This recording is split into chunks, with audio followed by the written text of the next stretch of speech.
کیا آپ نے کبھی سوچا ہے بھوک سے بھلکتے ہوئے اپنے بچوں کے منہ سے نوالا صرف اللہ کے لیے چھین لینا کیسا ہوتا ہے؟ یہ کہانی ہے ان ہستیوں کی جنہوں نے 3 دن تک بھوک برداشت کی، صرف اور صرف اللہ کی رضا کے لیے۔ ناظرین، یہ ایک مشہور واقعہ ہے جو حضرت علی، حضرت فاطمہ، امام حسن، امام حسین اور ان کے خادمہ حضرت فضہ رضی اللہ عنہم کے ساتھ پیش آیا۔ یہ اہل بیت تھے، وہ جو دنیا کی نعمتوں سے بے نیاز، صرف اللہ کی رضا کے طالب تھے۔ 3 دن کے روزے اور ہر دن افطار کے وقت جب دسترخوان پر جو کی روٹی رکھی جاتی، دروازے پر کوئی آ جاتا ہے۔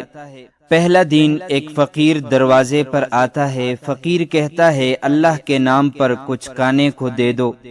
اہل بیت نے ساری روٹی فقیر کو دے دی اور خود خالی پیٹ سو گئے، صرف اللہ کی رضا کے لیے۔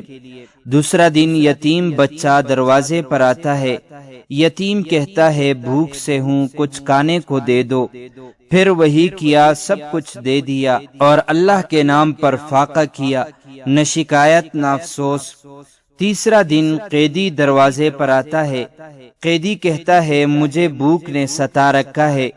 تیسری بار بھی اپنے حصے کی روٹی دے دی اور سجدے میں گر گئے شکر کے ساتھ۔ سب اہل بیت کمزور ہو چکے ہیں، چہروں پر تکھن، مگر دل اب بھی مطمئن ہے۔ اللہ تعالیٰ کو یہ عمل اتنا پسند آیا کہ آسمانوں سے وحی نازل ہوئی۔ سورہ انسان میں ان کی شان بیان ہوئی، انما نطعمکم لوجہ اللہ لا نرید منکم جزاء ولا شکورا، یعنی ہم تمہیں صرف اللہ کی رضا کے لیے کھلاتے ہیں، نہ تم سے بدلہ چاہتے ہیں نہ شکریہ۔ پیارے ناظرین، یہی تو اہل بیت کا مقام ہے کہ بھوک برداشت کی صرف اللہ کے لیے۔ اور آج بھی یہ واقعہ ہمیں سکھاتا ہے کہ ایمان، ایثار اور اخلاص کیا ہوتا ہے۔ جب اللہ کی رضا مقصد ہو تو فاقے بھی عبادت بن جاتے ہیں، اور وہی قربانی تاریخ میں سورت کا ایک حصہ بن جاتی ہے۔ یہ تھے اہل بیت، وہ جو بھوک کے لمحوں میں بھی اللہ کی رضا کو مقدم رکھتے ہیں۔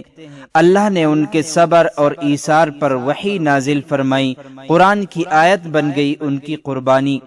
تو اے سننے والو، کبھی بھول نہ جانا، جب تم بھی اللہ کے لیے قربانی دیتے ہو، اللہ تمہیں کبھی ضائع نہیں کرتا۔ کبھی بھی اپنے عمل کو کم نہ سمجھو جب وہ صرف اللہ کے لیے ہو۔ ناظرین، اگر یہ ویڈیو آپ کو اچھی لگی ہو تو کمنٹ میں ضرور بتائیں، اور اگلی ویڈیو کس عنوان پر بناؤں یہ فیصلہ آپ نے کرنا ہے۔ والسلام۔